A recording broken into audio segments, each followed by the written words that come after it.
gezeichnet habe für die Untermalung, die visuelle Untermalung Wir, der wir Spielbesprechung. sind, wir sind die visuelle Untermalung, so wie man jetzt halt auch schon uns auf YouTube als visuelle Untermalung anschauen kann. Ah ja, Richtig schön dann ist es auf quasi, alle Fälle, wenn es uns irgendwo in einen Shortstream einschwappt, weil dann sieht man meine linke Schulter, glaube ich, oder meine rechte, ich weiß nicht, und deine. Auf alle Fälle sieht man nur unsere Schultern dann. Das müssen wir mal irgendwie uh, versuchen anzupassen. Herzlich aber willkommen eher zum was für Talkthrough. OnlyFans dann. Das stimmt, ja. Herzlich willkommen zum Talkthrough, Bitches. Hallo. Wir sind wieder äußerst pünktlich. Also es ist zwar schon April, aber das kann man ja natürlich nur gelten lassen. Denn wir besprechen jetzt unsere Zockerfahrungen aus dem März. Und da So glaube ich, ist es. hat's ein paar gegeben. Oder? Hast du gezockt? Ich habe gezockt, ja, ich habe viel gezockt, lang gezockt, ausführlich gezockt, aber nur ein Spiel. Nur ein Spiel. Bei mir Nur ein sind es Spiel. ungefähr 1,5. Ja, passt. Dann fang doch mit deinem halben mal an. Ich habe nämlich Sons of Sparta, God of War fertig gespielt. Darum zähle ich es gerade noch als halbwegs, weil ich habe es letzte Mal schon angesprochen. Warte mal, da hat es hier Servus, sagt der Gnedelwutzland. Das geht zweimal, Alter. Der hat so das Das Beutel geht ganz weit hin und zweimal. her jetzt gerade. Ja, das ist jetzt, da haben wir gerade Arbeit lang, glaube ich, ist es immer, wenn einer von uns redet, dann ist der aktuell. Und so wird Sicher man sehr nämlich angenehm zumindest, anzuschauen.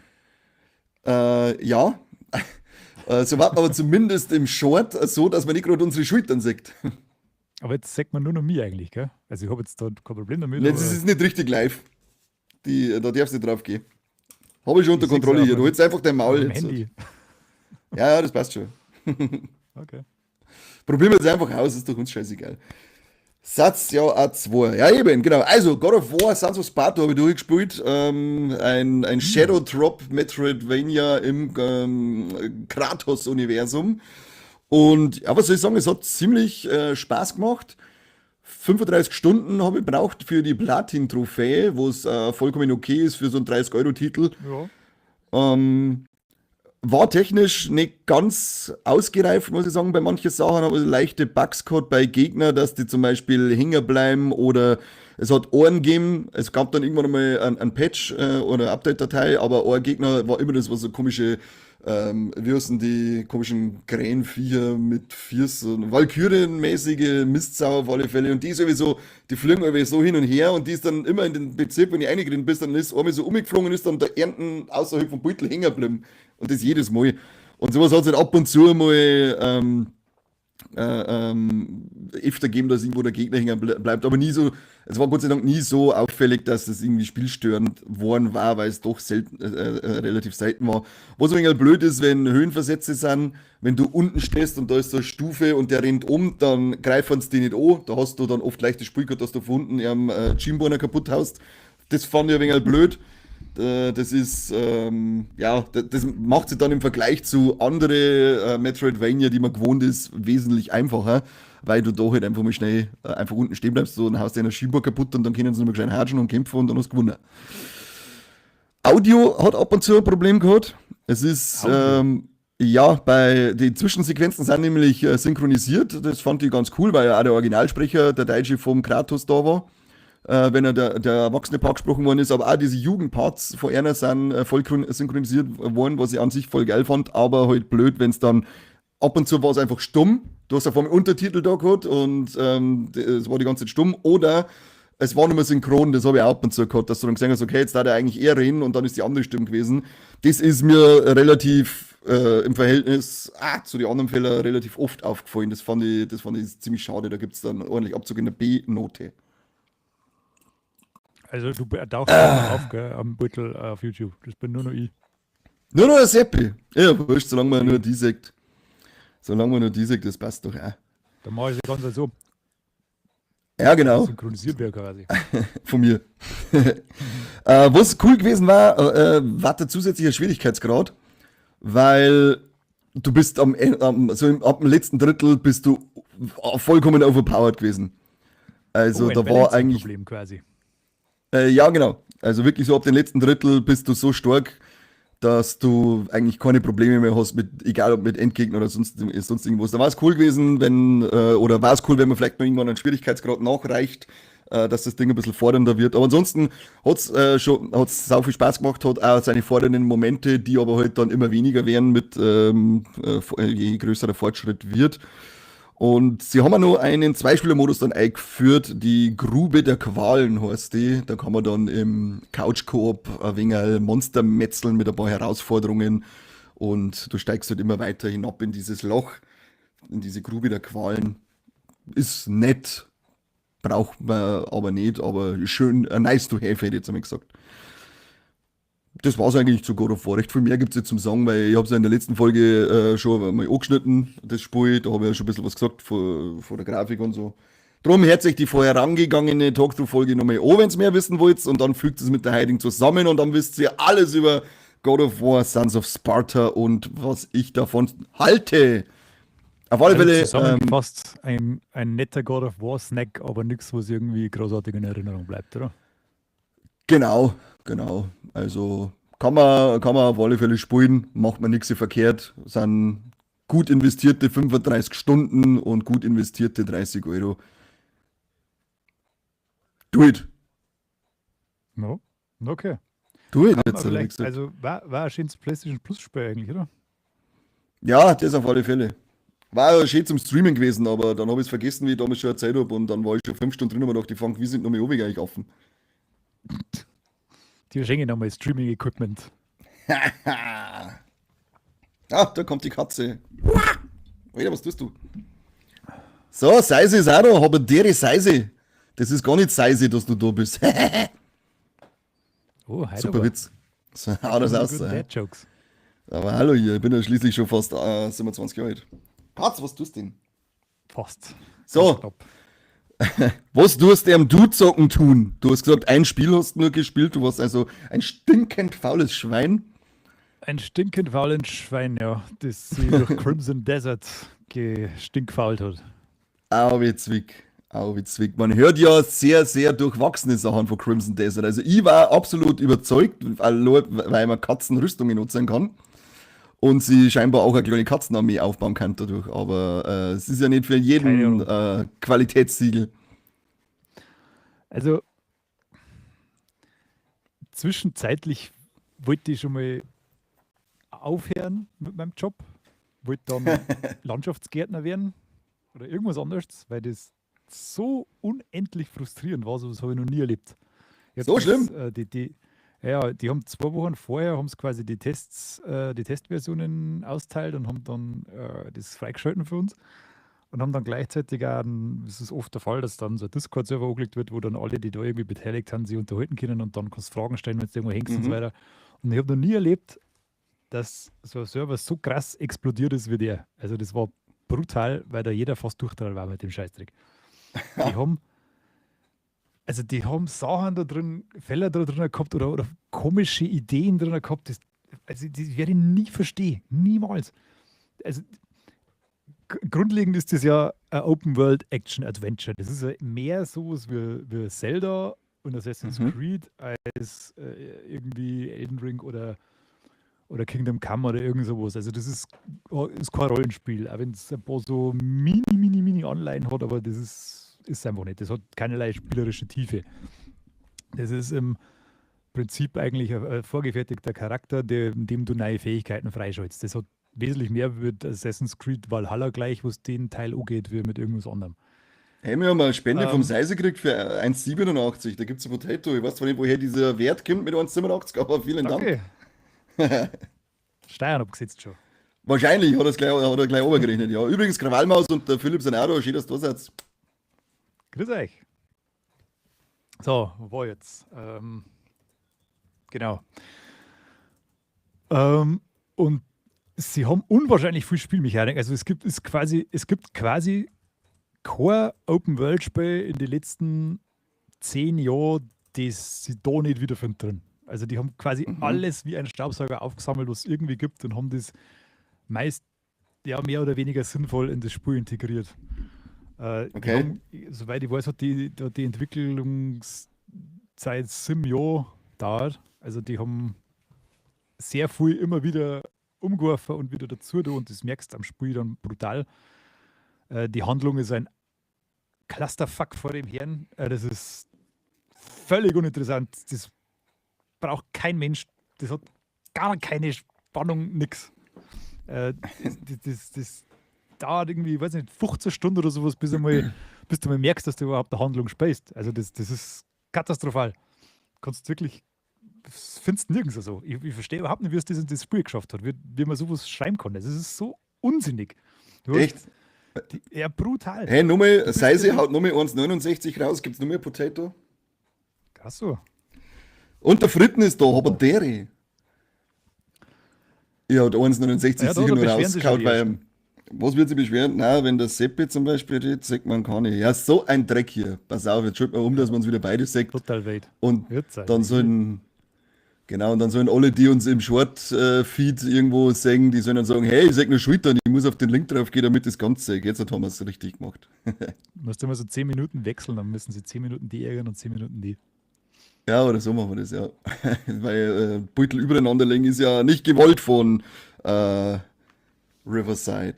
Ist ja dumm, oder was heißt dumm, schaut, weil Sandbox-Spiel, wenn es so vergleichbar ist mit Zelda, Zelda hat ja auch Breath of the Wild und Tears of the Kingdom haben ja keine großartige Story braucht, weil ja das Spiel vor der Spielmechanik gelebt hat. Aber wenn selbst das Ja, das nicht ist richtig so. funktioniert, dann ist es halt doppelt scheiße, wenn Story und Spielmechanik irgendwie für den Arsch sind. Ja, also da funktioniert schon auch viel. Also das ist nicht schlecht, das Spiel. Das kann man so nicht sagen. Es ist nur unfassbar frustrierend gewesen. Die Handlung kann man echt außen vor lassen. Wie gesagt, das ist totaler Humbug. Also das fängt an, dass du bist da einer von der Graumähne-Subschaft, und dann kommen die Schwarzbären und hauen die Graumähnen kaputt, und du und deine Freunde Verdammte sterben Schwarzbären. alle, oder weiß man gar nicht, ob die sterben. Das ist doch nicht ersichtlich. Aber du stirbst, die haut dann der Schwarzbärenchef um, und dann bist du in so einer Parallelwelt über den Wolken gebracht und bist dann angeblich irgendwie ein Auserwählter, wo es mir auch nicht so wirklich erschlossen hat.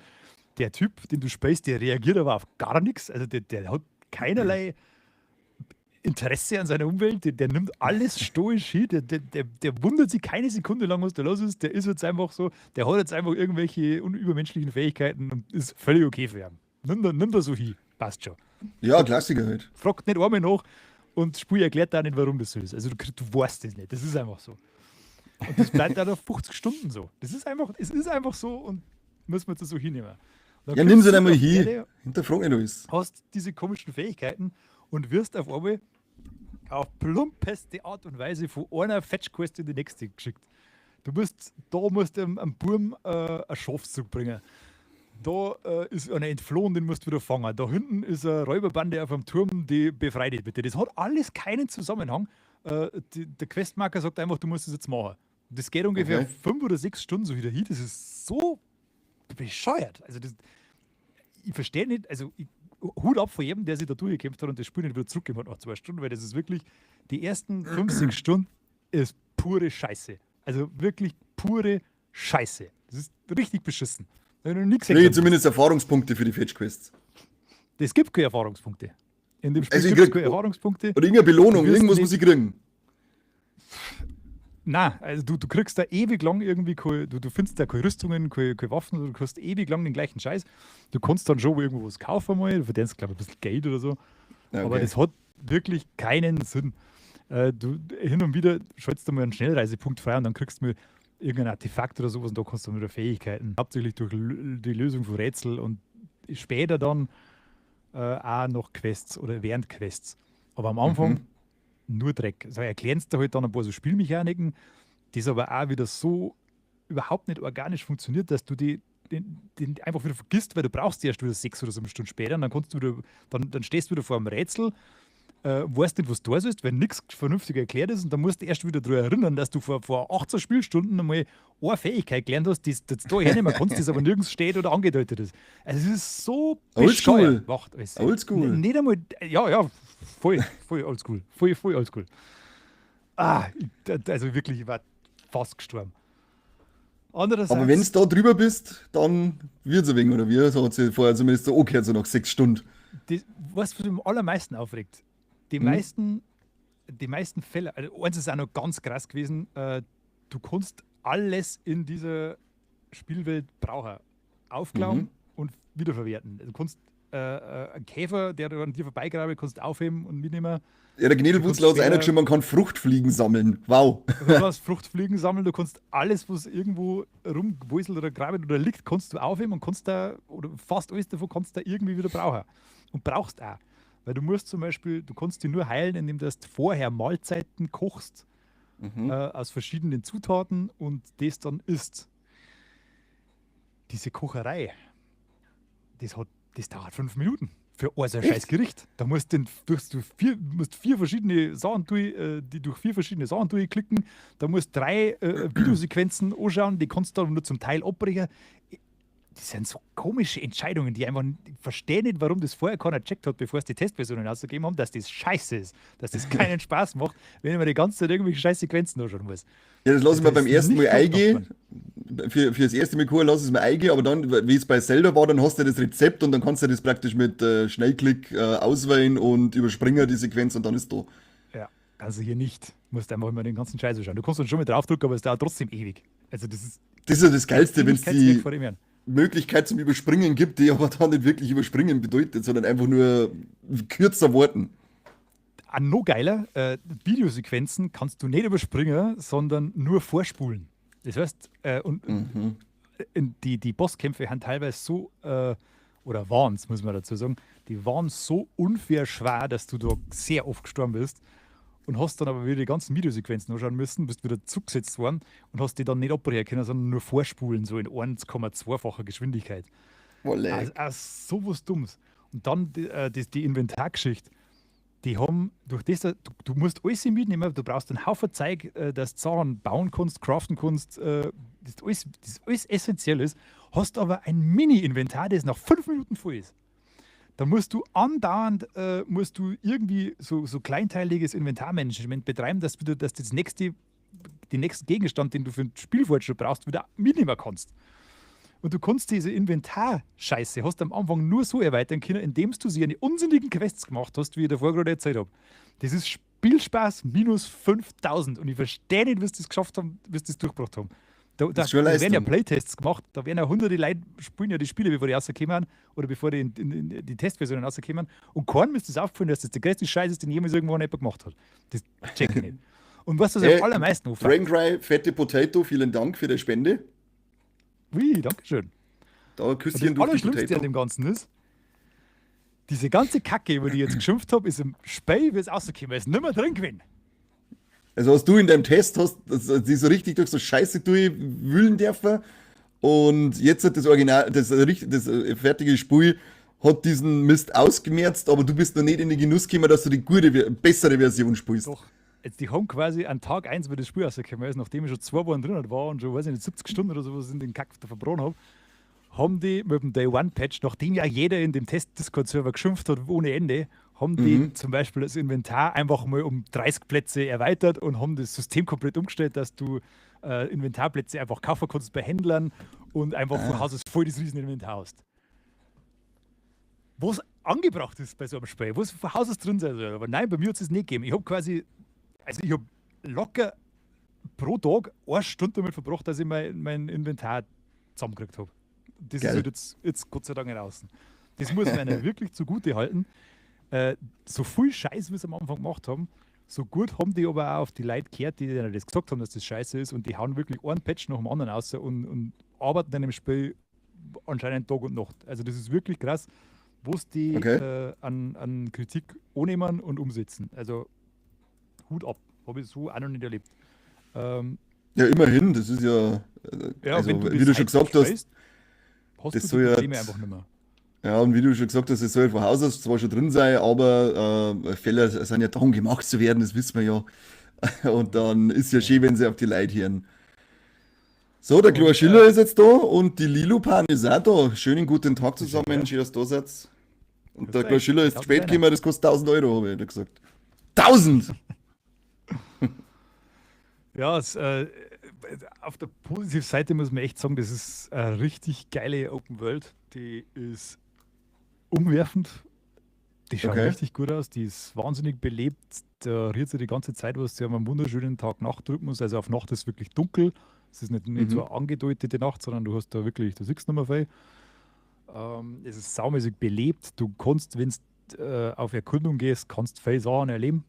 Das ist auf alle Fälle so. Ich war zum Beispiel, bin ich mal durch den Wald geritten und dann haben mich irgendwie so kindliche Waldgeister vom Pferd geschossen mit irgendeinem Betäubungspfeil Dreckschweine. und haben mich dann irgendwie gefragt, ob ich ihnen nicht irgendwie bei so helfen kann. Und dann bin ich irgendwann auf so einem endähnlichen, so Herr der Ringe, diese Baumwesen Ding Mhm. rumgegraben und habe für die irgendwas erledigt. Also da passieren schon lustige und schöne Sachen. Ähm, aber schaut halt, dass sie es durch so unnötigen kleinen Mist einfach verdorben haben. Und ja, und Hauptquest ist halt auch echt wirklich schlecht. Das ist so schade, weil du musst die spielen, weil es da sonst Ja. wichtige Sachen abgingen. Aber es ist einfach nicht gut. Das Kampfsystem ist brutal. Also das macht so Spaß. Ich kann das mal laufen lassen nebenbei. Ja, da Ähm, glaube ich, kommen wir wie dann das auf die Steuerung funktioniert. hier, oder? Weil der Philipp hat eh schon gefragt, wie ist dann die komplexe Steuerung von Crimson Desert, weil die soll ja recht überladen und irre sein. Ist er. Das kannst du auch nicht besser machen, wirklich, weil du hast, schauen wir mal, ob das funktioniert da. Das war nix. Mhm. Du Was kannst hast du denn vor? ich möchte gerne das Video herzeigen, aber das funktioniert nicht. Jetzt geht auf Der lässt Bildschirm mich nicht. teilen, du Schwanz. Ja, mach ich doch. Ja, und dann Du gehen wir mit kannst dem Vollmodus quasi, und jetzt zerteilst du mal. ja, jetzt mach ich, Fenster geht nicht. Da kommt einfach das Video nicht. Ich weiß nicht, was da los ist. Ja, okay, dann lass was bleiben. Stellt sich einfach vor, wie man wieder Seppi krass in Crimson Wenn ich da, Desert kämpft. ja, zeigt mir einfach nur dann den Monitor. Naja, schade. Müssen wir uns Hm. was überlegen. Ja, die Steuerung ist massiv überladen, weil du ungefähr 574.000 Fähigkeiten hast und die alle mit unsäglichen Tastenkombinationen wird irgendwie den zwei Knopf zum Beispiel in Kombination Mhm. mit dem dann gemacht werden müssen, aber du darfst halt dann das Y nicht erwischen und musst du deine ganzen Finger verbiegen. Musst du alles merken, ist alles ein riesen Wirrwarr, es geht dann schon irgendwann. Du hast da die scheißen auf irgendwie auf alle Best Practices aus dem Genre. Also das ist wie wenn du jetzt bei Mario nicht mehr auf X springen darfst, sondern auf Ja, Y. Einfach alles anders gelegt. Also, wo du dein jahrelang untrainiertes Muskelgedächtnis kannst vergessen, musst du erst einmal was anderes überlegen. Also beim Ausweichen, bei also Bosskämpfen ist das sehr sie prägen schwierig. das jetzt nicht neu. Ja, keine Ahnung warum. Das ist halt alles auch irgendwie doppelt belegt, jede Tasten, und deswegen passieren da am Anfang auch ganz viele blöde Missgeschicke, was halt echt frustrierend ist, Mhm. weil du in die Bosskämpfe, die haben halt auch echt nicht gut, muss man auch sagen. Also ich habe jetzt noch keinen einzigen guten Bosskampf gesehen, wo die Bewegungen für die Bosskämpfe und die Angriffe irgendwie zusammenpasst hätten mit dem, was du da kannst und wie deine Figur sich bewegt. Also du kannst keinen Boss besiegen, ohne dass du verletzt wirst. Das ist in dem Spiel nicht vorgesehen. Du Okay. sollst Schaden nehmen. Also in der Vorabversion war es noch viel krasser. Das Spiel war die ganze Zeit pisse einfach und auf einmal bist du bei einem Boss, der ein Niveau hat wie ein Elden Ring Endgame Boss. Der war Okay. so übertrieben stark auf einmal, wo du da noch gar nicht sein kannst vom Level her. Das haben sie dann auch wieder rausgenommen. Ich habe da, glaube ich, 4 Stunden oder sowas braucht, bis ich den geschafft habe. War leck. Und Wie viel von 10 im Freunden Finale, hast du braucht? ich hätte 10 braucht. Also, wenn ich hätte, dann hätte ich 10 braucht, weil das wirklich unerträglich unfair war. Und das war fast nicht zum Schaffen. Das war furchtbar nervig. Den haben sie genervt ohne Ende. Der ist jetzt ein ganz normaler Standardgegner, kannst du einfach easy schaffen. Mhm. Aber die Bosskämpfe haben einfach nicht gut. Also teilweise haben die dann so ein bisschen so, haben die Bosse in sich ein kleines Rätsel, aber das ist meistens überhaupt nicht erkennbar oder für den Arsch. Also du musst dich da einfach durchkämpfen. Das macht nicht wirklich Spaß, so diese Bosskämpfe, die meisten. Fail kannst du einfach überstehen, wenn du vorher nur Futter dabei hast, so quasi. Mhm. Also, wenn du 50, 60 Lebensmittel dabei hast, dann wirst du ihn schon früher oder später schaffen. Kannst fast nicht aus. Nimmst du ein großes Schädel mit, dann passt das schon. Ist halt auch nicht Sinn der Sache, weil macht halt auf Dauer irgendwie auch keinen Spaß. Und wenn du Ja, sagst, es ist wir haben semi-geil glaube ich, dann. 75 oder 80 Bosskämpfe in dem Spiel, Ich glaube, ich habe jetzt 10 oder sowas und ich habe gar kein großes Interesse, dass ich die restlichen 60 noch sehe. Also, Spielst du überhaupt noch weiter? ja, ich spiele schon noch weiter, weil das ist so eine Hassliebe irgendwie. Weil es macht Ah, das einerseits kenne ich, ja. durch die offene Erkundung und so weiter, und dass du doch immer wieder so in so Situationen kommst und jene Sachen findest, macht es ja einerseits auch Spaß. Es hat halt nur Mhm. leider so viele Schwächen, dass halt einfach, dass die halt auch bei jedem Mal, wo du spielst, musst du halt immer wieder auch ein wenig ärgern, dass das so und so ist. Die haben zum Beispiel auch ein Sauschot. Schnellreisesystem am Anfang gehabt. Eine gigantische Welt, du brauchst eine Stunde, dass du von Punkt A nach B kommst, dann schicken sie dir die ganze Zeit von Punkt A nach B, machen aber kein gescheites Schnellreisesystem, dass du quasi immer die ganzen Weg, immer wieder die gleichen Wege hin und her laufen musst. Zu deinem Hauptcamp zum Beispiel. Es hat am Anfang keinen Schnellreisepunkt am Hauptcamp gegeben, wo du in 9 von 10 Quests aber die ganze Zeit von dem Punkt zum anderen und wieder zurück musst. Also das ist so bescheuert. Den haben sie dann ein bisschen abseitig versteckt und dann musst du eine Questreihe, was ist denn mehr eine Questreihe? Du musst ein 6-stufiges Rätsel oder sowas lösen, dass du den Schnellreisepunkt freischaltest. Das Rätsel kannst du aber nur lösen, wenn du 10, 12 Stunden gespielt hast, weil du musst irgendeine Fähigkeit finden, dann musst du irgendeinen blöden Stor finden, dann musst du es aber in deinem Gehirn auch noch zusammenbasteln, dass die zwei Sachen zusammenkehren und für das Rätsel, dass das überhaupt ein Rätsel ist, weißt du ja auch nicht. Also das ist so, Also, sind da dann und überhaupt keine Hinweise oder so da, oder wie? Das null. musst du Ich aus weiß, dem Finger ich habe saugen. das selber auch nicht, ich habe das nicht gecheckt. Also einer hat es dann im Chat drin reingeschrieben, dass es nach 70 Stunden oder so, das hat er es endlich verstanden, wie das funktioniert. Und dann haben, Oh, sie, wow. haben sich alle anderen gefreut, dass endlich mal einer gelöst hat, das Problem. Weil ich weiß, da kommst du nicht drauf. Das ist nichts zum draufkommen gehen. Hat auch nichts miteinander zum tun. Und die sind so für so essentielle Sachen, sehr eine aufwendigen Rätsel einzubauen. Das ist halt einfach total unnötig. Weil das kostet dir halt einfach nur Zeit und Nerven. Und das haben sie auch ausgepatcht. Gibt es jetzt auch nicht mehr. Jetzt ist ein zweiter Schnellreisepunkt von Haus aus da. Also die haben das schon verstanden, dass Scheiße gebaut haben. Das ist das Ja, Gute. immerhin. Also sollte man praktisch so Cyberpunk-mäßig noch ein Jahr warten und dann einsteigen, weil dann könnten sie die ganzen Unbedingt. Kinderfehler sauber ausgebaut haben und dann kannst du ein wesentlich besser Spiel sein, bis auf die Story, die werden sie wahrscheinlich Unbedingt. nicht großartig ändern. Es gibt natürlich so Sachen wie Handlung und so strukturelle Sachen, die können es nicht verbessern. Die haben einfach so, wie Mhm. es haben, die muss man hinnehmen, da muss man sie durchboxen, aber sie arbeiten an allem anderen massiv stark. Also ich glaube, das ist ja brutal vorverkauft. Ich glaube, dass die schon 500.000 Versionen oder sowas vorverkauft haben und 3 Mhm. Millionen Wishlists und jetzt haben sie schon 5 Millionen bestätigte Verkäufe. Äh, Ich darf aber echt noch warten. Das geht sehr schnell. Wie gesagt, sie hauen sehr viele Patches aus, aber ich darf es mir jetzt noch nicht kaufen, sondern noch ein bisschen warten. Schade. Aber Dann dann kaufen sie mal erst in einem Jahr. gehe davon aus, also wenn ich tue, darf ich mir es nicht kaufen. Darf ich es nie spielen. Aber ich mag Katzen mit Samurai-Rüstungen anziehen und dann als eine Ja, aber ich Armee weiß ja, haben. das habe ich zum Beispiel noch gar nicht gesehen, weil das in dem Spiel passiert. Das ist halt so riesig und du kannst halt so viel Ja. sagen, machen, dass du dann früher gar nicht mitkriegst. So. Und das mit den Karten, ich Ich, habe mal ein paar gestreichelt, ich habe mir einen Schaf getragen. ich habe ein paar Äh, Beutel gesehen, wo dann einer anscheinend eine kleine Katzenarmee zusammengebaut hat und die haben dann Rüstungen angehauen. Und das ja, hab ich geil gefunden. habe ich noch nicht gesehen, dass es Katzenrüstungen gibt, aber ja, kann sein. Es sind auch viele so Kleinigkeiten, die ziemlich cool sind, wenn du dann nochmal so durch eine dicht besiedelte Stadt gehst, rumpelt dir auf einmal einer an und sagt so, hey, oh, oh, und dann drehst du es um und dann vor mir hast du eine Nachricht von dem in der Hand. So. Und dann da entsteht Mhm. dann ein Rätsel, das sind so Kleinigkeiten. Oder es kommt einmal eine weiße Daumen, sitzt sie auf der Schulter und bringt einen Zettel und lauter seine So Geschichten. aus dem Also, Nichts also einfach, viel, oder wer kommt die? so aus dem Nichts einfach. Du gehst einfach ganz normal durch die Welt und dann kommt irgendwie sowas daher. Also sie Ja, haben sowas ist wirklich cool. viele coole Ideen und das ist halt das, was mich dann auch so ein bisschen bei Laune hält. Aber ja, es hätte so viel besser sein können. Und ich glaube, ehrlich gesagt, dass wenn also der Erfolg ist da, also sie haben einen Haufen Ja. verkauft, sie haben einen Haufen Kohle gemacht, die werden jetzt wahrscheinlich so gefühlt 3, 4 Jahre noch Inhalte liefern für das Spiel und dann wird irgendwann ein Neues rauskommen in die Richtung und ich glaube, das wird richtig gut. Also die auf alle Fälle im Auge behalten, weil die haben auch das komplette Spiel, das ist nicht irgendwie auf einer Unreal Engine oder sowas, sondern die haben eine eigene Mhm. Engine baut, die ist richtig gut. Also, was die da grafisch und technisch gemacht haben, das ist Wahnsinn. Die Kämpfe, wenn du dir mal anschaust, was da alles so passiert, während du die ganzen Typen da zusammen vermöbelst, du kannst da coole Wrestling-Moves machen übrigens, kannst mit, Geil. mit Schwert dazu hören.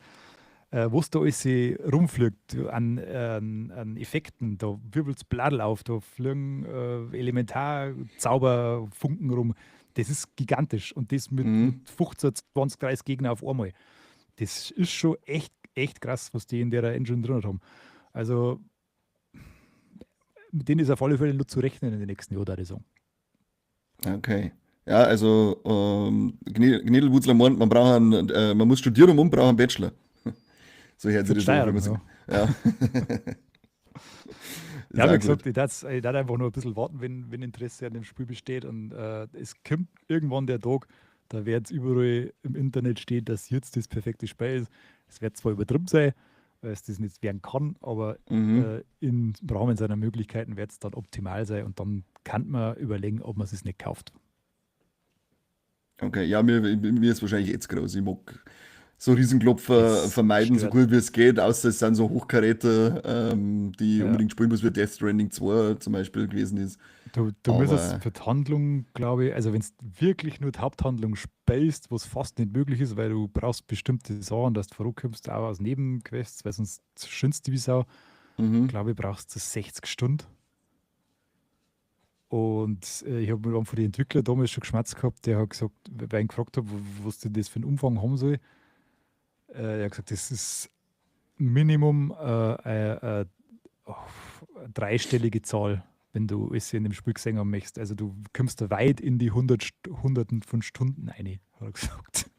Also Abhauen. er kann es selber nicht sagen, aber du musst eine dreistellige Anzahl von Stunden investieren, wenn du alles sehen möchtest in dem Spiel. Ja, mag ich nicht Und so das abhauen. ist heftig. Und wahrscheinlich wird es auch noch mit DLCs und Klump und Zeig auch noch größer. Also bin ich mir fast Ja, sicher, dass die da noch was reinbauen. fetter Dauerbrenner. Ja. Ach ja je, das ist ja wieder hier anstrengend as fuck. Mhm. Hard Knock Live too.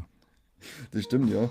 Ich habe auch Hard Knock Live, weil ich endlich, was heißt endlich, aber mittlerweile beim letzten Teil von dieser Ursprungs-Dragon Quest-Trilogie angekommen bin. Da habe ich ja die Remakes angefangen und jetzt bin ich bei Teil 2, nachdem ich Teil 1 durchgespielt habe, weil es ja zeitlich von der Geschichte her ist, Teil 3 der erste, dann 1 und 2. Bin noch nicht ganz durch, bin jetzt bei 30 Stunden, also scheint, als war es der längste Teil, weil ich glaube für den ersten Teil, oder also für Remake Teil 3 habe ich auch um die 30, 35 gebraucht. Für Teil 1 glaube ich zwischen 15 und 20 gerade und das glaube ich wird mir wahrscheinlich so auf 40 bis 45 Stunden kommen, was jetzt so, so Das sind also gefühlsmäßig. Riesendinge, ja. Ja, das ist, vor allem bei dem ist halt auch, also Teil 2 hat auch die ausgereifteste Story, sage ich jetzt einmal. Da sind viel mehr interessante Figuren mit drinnen, die Geschichte ist auch interessanter erzählt. Ist er, muss ich sagen, wenn ich es jetzt ranken müsste, da ich ja sagen, dass Teil 2 der beste Teil ist, dann Teil 3, dann Teil 1. Was jetzt nicht heißt, dass Teil 1 ist schlecht, aber mir hat das einfach besser gefallen, weil du bei Teil 2 und Teil 3 ganze Party spielst und bei Teil 1 bist du da allein.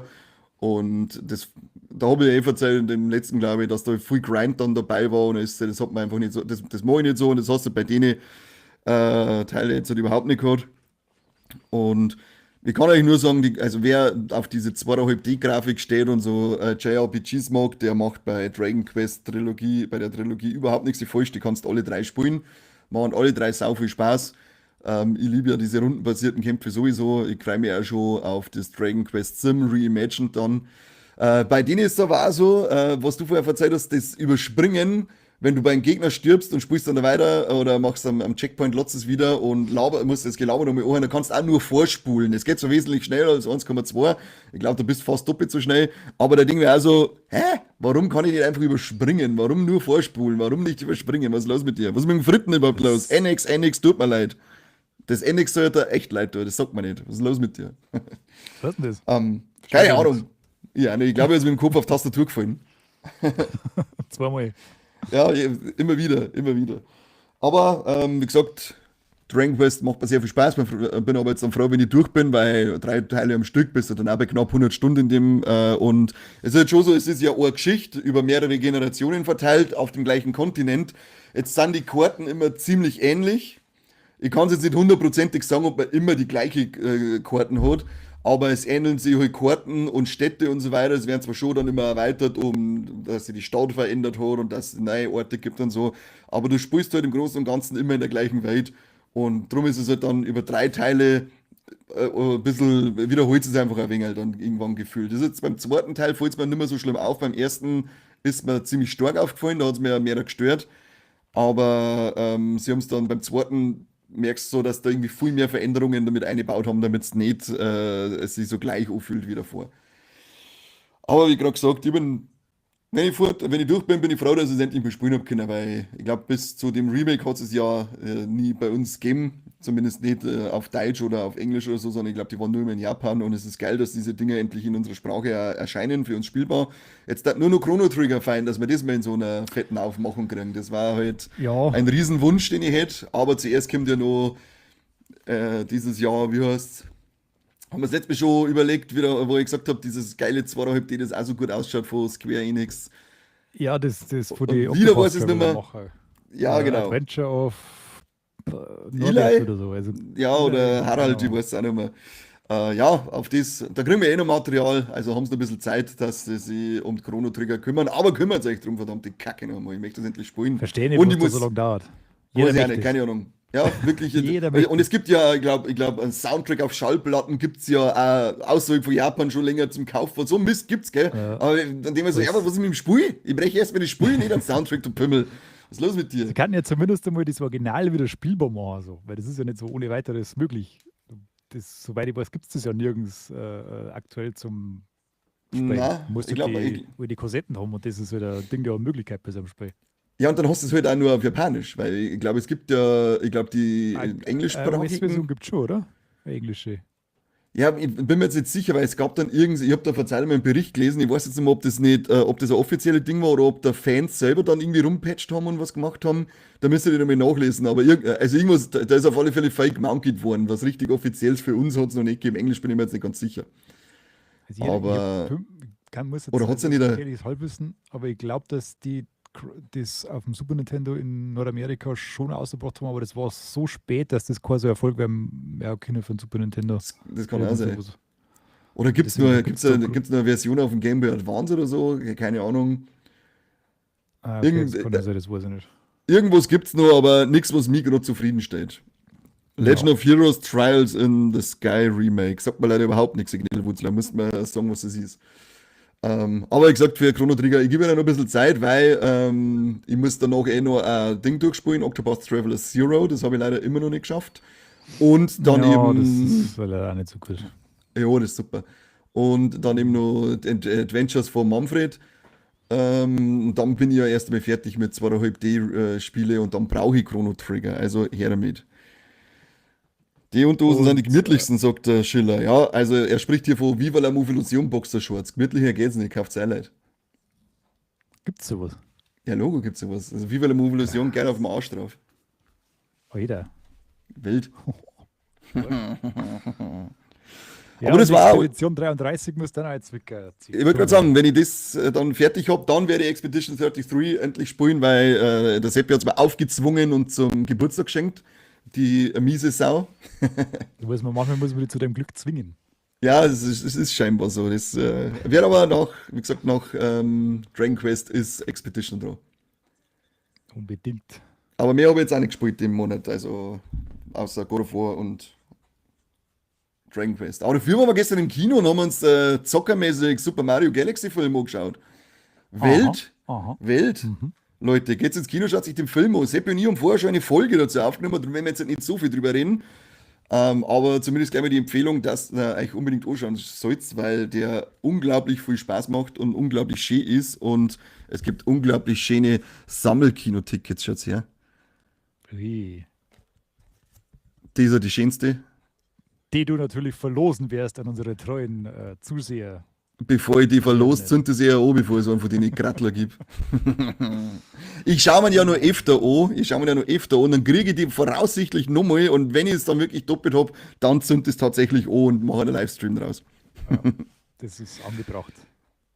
Expedition Das ist echt 33 ist Pflicht, das ist Peak, sagt der Philipp. Ja, ich glaube es. Also, mir hat es eben interessiert, aber ich wollte es ein wenig meiden, weil ich eben noch Resident Evil 9 noch spielen muss und ich möchte unbedingt noch das Octopath Traveler spielen. Resident Evil 9 ist gerade erst rausgekommen. Das andere gibt es schon über ein Jahr. Labert nicht. Was gibt's seit einem Jahr? Du hast schon so lange Zeit, dass du das Spiel spielst. Ja, aber ich habe 1000 andere Spiele gespielt, du Schweinskopf. Ja, du hast einfach gewartet, bis die nächsten rauskommen. Nein, habe ich gar nicht. Hätte die ganzen Talkthrough so, was ich nicht alles wegzockelt habe. Das war richtige Maschine. Ja. Krawallmaus schreibt Yoshi. Ja, Yoshi ist wirklich eine Herzensfigur in diesem Film gewesen. Der hat mir sehr viel Spaß gemacht. Das ist korrekt. Ja, drum, ab ins Kino, schaut sich Super Mario Galaxy an. Der Film muss ein Erfolg werden, was aber, glaube ich, sowieso wird. Da haben sie schon, den haben sie schon wieder, was weiß ich, welche Summen prognostiziert, die ganzen Marktfachmänner, die da rumwurschteln. Aber er hat es auch verdient, weil die geben Mario-Fans genau das, was Mario-Fans haben wollen. Lasst euch nicht abschrecken von negativen Kritiken. Die Kritikpunkte, die da genannt werden, sind in unseren Augen, wie es in der Folge ja dann hören, wird's irgendwie ein wenig fehlplatziert, mir jetzt mal behaupten. Genauso wie in meinen Augen professionelle Filmkritiker auch immer deplatziert sind. Aber das ist auch ausnahmslos. Ausnahmslos gibt es keinen einzigen, den ich irgendwie auch noch annähernd respektieren kann. Aber das ist ein anderes Thema. Das war's mehr, da habe ich nicht gezockt. Was gibt's denn für Spiele-Releases im April? Ich glaube, es kommt wieder ein bisschen ein Schissel raus, oder? Ein bisschen? Voll der krasse Zeug im Nasser. Warte, ich muss wieder Presser Key suchen. Spiele. Ja, können wir da mit einer Liste von letztem Jahr. Releases April 2026. Was hast du für Seiten offen? Sag ich nicht, ich mache keine Werbung für Konkurrenz. Okay, dann nehme ich jetzt die beste Seiten, die es gibt, und das ist giga.de. Oh ja, Giga ist die beste Seite auf der ganzen Welt. Ja, wer liebt Giga nicht? Giga ist Beste. so toll und so sympathisch. Oh, Richtig, richtig geil. ein Herz für Giga. Kartoffel. So, was kommt raus? Also ich freue mich am meisten auf Mouse PI for Hire. Ja, das schaut schon gut aus. Ja. Wobei ich mir letztes Mal gedacht habe, wenn man das nochmal so genau angeschaut hat, zum Spielen kann das schon schwierig werden. Wenn das so richtig flott ist mit den rein schwarz-weiß-Ding und da haben teilweise echt ein paar relativ kleine auf schwierigem Hintergrund. Boah, das kann schon schwierig werden. Ich warte Stell's jetzt raus. echt einmal. Gibt es da eine Demo eigentlich? Kann man da eine Demo spielen? Boah, keine Ahnung, bei Demos bin ich irgendwie nie so richtig informiert, weil ich das noch nie genutzt habe. Ja, ich darf es auf alle Fälle nicht blind kaufen. Zuerst habe ich mir gedacht, das bestellst du jetzt einfach oder bestellst du vor, weil das schaut so gut aus, aber da bin ich jetzt weg davon. Ich glaube, ich darf erst einmal abwarten, was so heißt. Aber es ist auf alle Fälle geil. Schaut auf alle Fälle obergeil aus und es ist schön kreativ, so ein Spiel in dem Stil auszubringen. Das gefällt mir. Und was noch so ein Highlight wird für mich, was rauskommt, ist gleich ein Tag drauf, am 17.04. das Pragmata. Da bin ich auch sehr neugierig. Genau, wollte ich auch gerade sagen, da geht's mir so wie dir bei Mouse PI for Hire, dass ich sage, es schaut voll geil aus, es spricht mich voll an, aber ich weiß überhaupt nicht, auf was ich mich einstellen kann, darum werde ich da auch erst einmal Tests wahrscheinlich abwarten, weil wir wissen nicht, was das insgesamt zu bieten hat. Da gibt es aber schon eine Demo, glaube ich, da kann man schon einspielen. Ja, ich glaube, der Philipp hat sogar gesagt, dass er da schon mal eingespielt hat. Er schreibt gerade, für ihm gibt es zu der Zeit Pragmata, dann wird er uns berichten. Das ist gut. Never Raven ist jetzt auch da. Jetzt kommt der daher, wo wir im Feierabend gingen. Kruzifix. Aber schön, dass du da bist. Gibt's Herzchen. Schick uns noch 1000 Euro Spende als Wiedergutmachung, dann passt das. Was hast du auf der Liste für die? Das kommt heute raus. I am Jesus Christ. What the Der fuck? Jesus-Simulator. Ohne Scheiß, geil. Ja, der kommt heute raus. Der muss super werden. Was tut man da? Jesus sein. Ja, Jesus schon. Shit machen. Was macht der Jesus für einen Shit? Ich habe einen Beutel, so wo er so da steht Wasser und dann steht, Oblaten zum Brot und so. da steht er so auf dem Beutel da und dann heißt so, hey, mach mal Nipple-Action und Jesus. Und er sagt dann so, nee. Ja. Warum möchte Jesus keine Nipple-Action machen? Was ist los mit können ihm? wir ja mal da die Steam-Page anschauen. Schauen wir uns mal miteinander um, wir haben ja Zeit. Ja, wenn's teilen wir hier bei dir. Ja, weil das so umständlich ist bei dem Kack da. 50.000 Sachen. Mit Jesus hätten sie auch noch warten können bis Sonntag, ja. Pragmata So. gibt es auf der PS5 jedenfalls Ja, eine stimmt. Demo.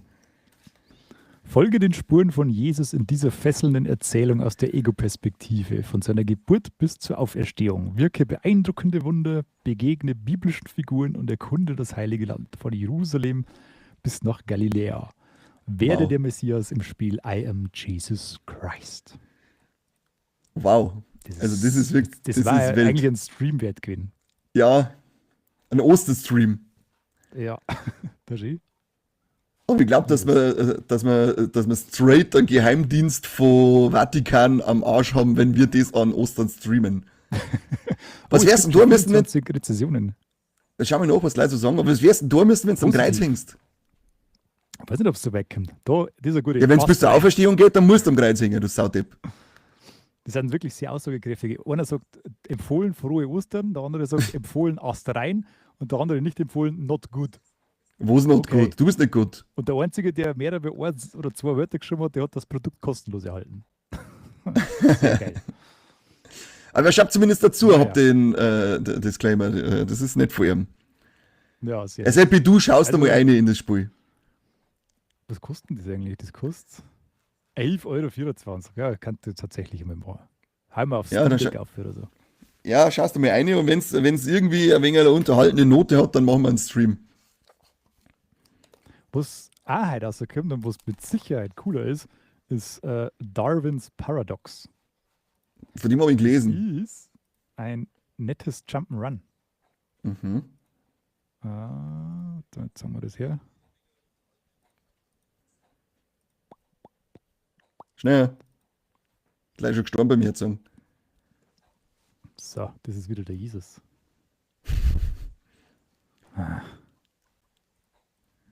In der Story in der Demo wird zur Story von Pragmata noch nicht viel verraten. Na, gerade die hat mich interessieren, weil ich glaube, dass das Spiel. Alter, was ist los mit dir? Ich glaube, Ja, dass das wollten Spiel wir auch von der nicht, Story oder? lebt. Da Ist das das Jump'n'Run, oder wie? Jump'n'Run. Ja. Das ist der Oktopus. Geil. Zack. Oktopus sei böse Gegner. Super Spiel. Du Die bist so, Beschreibung glaubst ist du? ganz klar: Tauche ein in ein unvergessliches Abenteuer mit Darwin, dem Oktopus. Kurz und knapp. Enough Ja, said. aber das glaube ich ist ganz nett. Das ist ein ganz nettes Spiel für zwischendurch, glaube ich. Von Konami Mhm. übrigens. Sehe ich gerade. Oh, Da schau her. So, nicht schlecht. Das war's eigentlich mit Releases, oder? Die uns wirklich beschäftigen und bewegen. das war es noch lange nicht. Say what? Pokémon Champions, warum nicht? Ach, das ist in meiner Liste wieder drin gestanden. Danke, Giga. Danke, Was Giga, ist mit für deiner Liste nichts. drin gestanden? 2 Spiele. Das waren wirklich die einzigen 2 Spiele, deren Namen mir irgendwas gesagt hat. Ansonsten noch Samsung. dieses Tomodachi oder so, das auf Nintendo Switch, glaube ich, auch rauskommt. Das ist irgend so wie Tamagotchi-Simulation sein soll auf der Switch, keine Ahnung. Das ist nur drin gestanden, aber das habe ich jetzt auch nicht als erwähnenswert empfunden. Da gibt es noch was für Horrorleute, so The Occultist, Horror-Action-Adventure mit so einem Okkulisten, Okkultisten, genau. Oktopus, Samsung, das wird so, ist Postisten. so ein bisschen so von so einem ehemaligen GTA-Entwickler, glaube ich, so ein bisschen so ein Open-World-Gangsterspiel, wo du wegen raufen kannst und so. Boah, rauf, Das das schon brauche ich nicht machen. zum Spielen, das mache ich am Wochenende im Wirtshaus. Wird erst auf die Kräne geschimpft und dann zugehaut. Das klassische Apfel. Und Beste. was auf alle Fälle noch geil wird, das müsst ihr mir anschauen, ist Replaced. Das kommt am 14. Das ist so Cyberpunk-Universum, Sidescroller, Pixel-Optik. Schaut bombastisch aus. Replaced hast Das du gesagt. glaube ich. Replaced. Replaced. Das glaube Okay. ich wird richtig stark. Ja, ich kann eh nichts von den Sachen spielen, die mir da aufzählen, weil, wie gesagt, ich muss jetzt dann Resident Evil Requiem und dann Octopath Traveler Zero und dann kommt eh schon PI, nein, wie heißt PI, Maus for Hire? Ja, das kommt am Und- 16. Da kommt da ja, übrigens genau. Cthulhu, The Cosmic Abyss. Ja, und dann noch Pragmata, also Ja. Time's running out, Dann ain't haben nobody wir, got dann time haben for wir this. erst bei Mitte des Monats, gell? Mhm. Und weißt du, was auch noch kommt? Was ich gar nicht so auf dem Schirm gehabt habe. Zwei ziemlich coole Sachen. Einmal Jay and Silent Bob Chronic Blunt Punch. What the Das fuck? ist ein Side-Scroller-Schlägerspiel. Geil, sowas wie Power Und- Rangers und Batman wieder, oder wie? Ja, Und genau. Turtles. Und dann Geil. kommt auch in so einer Side-Scrolling-Dings. Was ist denn jetzt? Das war doch auch noch den Monat. Jetzt finde ich es nicht mehr. Ein He-Man-Spiel. Ja, das habe ich auch gesehen. Das ist auch so Side-Scroller zu hauen, Das ist denke also ich. Side-Scroller. Schaut ziemlich geil aber He-Man- aus. Ja, genau. He-Man and the Masters of the Universe, Dragon Pearl of Destruction. Schaut out richtig gut aus. Also die kannten auf alle Fälle mal so ein Wochenende füllen. Mit Spaß. Die halten wir uns mal im Auge. Und oder Tides of Tomorrow kann auch noch ganz cool sein. Das ist ein bisschen also ein storylastiges Abenteuer. Da wo du irgendwie dieser Plastikmüll überfluteten Welt irgendwie wieder was aufbaust oder so. Keine Ahnung. Ich habe es noch nicht gescheit durchgelesen, aber es hat nicht schlecht ausgeschaut. Und Outbound wird auch super. Cozy Game, wo du mit dem Camper umeinander fährst in der Natur. Kann auch nur gut sein. Ja, ich brauche Cozy Game, brauche ich Games. jetzt dann mal Procopia. Ja, Und dafür brauche ich Switch 2. Also, Leute, sauber spenden, damit ich eine Switch 2 kaufen kann. Und dann gibt es Procopia Cozy Game Stream. juhu. Aphelion Beste. kommt auch noch. So Sci-Fi Action-Adventure. Saros Ach, das ist kommt noch, für die- PlayStation Exclusive. Ja, und das Affiliate ist ja Affiliate meine ist von die von Life is Dognut. Strange. Oder das sind die Life is Strange Macher, meine. Die früher das gemacht haben, aber es mittlerweile schon lange nicht mehr macht. Jetzt Da hängt ja, der Mani hängt ja wegen das Studio auch mit dran an dem Erfolg von dem Affiliate, was ich gelesen habe. Da habe ich nämlich gerade bei denen irgendwie immer so. Die Ja, haben und seit die alle letzten immer Dinger, so- die es gemacht haben, ist es da kurz vor knapp haben wir schon ziemlich viel Leute ausstellen müssen. Und mit dem Affiliate habe ich gelesen, heißt jetzt, könnte das auch sich auf die Schließung auswirken vielleicht. Ja, das schaut dann nicht so gut aus, glaube ich. Die fast. Naja, Ja, der schon, Test weil hat die jetzt machen auch- eigentlich immer so ein bisschen besondere Spiele, die, Mhm. wenn man es denen mal mitkriegt und wenn man es dann spielt, haben die eigentlich immer auch gut. Aber so die breite Masse nimmt da immer nicht so wirklich Notiz davon, leider. Schade, ja. Ah ja, und das Ja, Saros, Saros- das ist ja mit dem Raoul Cooley, der spielt da die Hauptrolle praktisch, cooler Typ. Hat er in die Flanagan-Serien auf Netflix öfter mitgespielt. Ja. Und ist selber auch voll der Game-Nerd. Das ist cool, wenn dann so ein Typ eine Hauptrolle in dem Spiel kriegt. Und es schaut auch irre verrückt aus. Es kommt halt von Hausmarke und die machen halt einfach nur super Spiele. Also Returnal war ja bombastisch gut. Also das wird mit Sicherheit unfassbar geil. Muss man halt auf die Art Spiel stehen. Also das ist Ja. wahrscheinlich wieder sehr schwierig. Ist wieder ein herausforderndes Spiel. Es schaut aus wie Probotector, gerade in der Third-Person-Ansicht. So wirkt es, die Ausschnitte, die ich teilweise gesehen habe. Das war ja das Geile bei Returnal. Das werde ich nie vergessen. Das ist so ein geiles Spiel eigentlich, wie das aufgebaut ist, dass du da quasi immer wieder, also das hast du irgendwie so, sagen wir mal, 15 Levelabschnitte. Du bist quasi immer in so einer Art Arena drin und das musst du halt einfach einprägen, wie die aufgebaut ist und wie die Gegner sich verhalten und dann werden die immer wieder anders aneinandergereiht.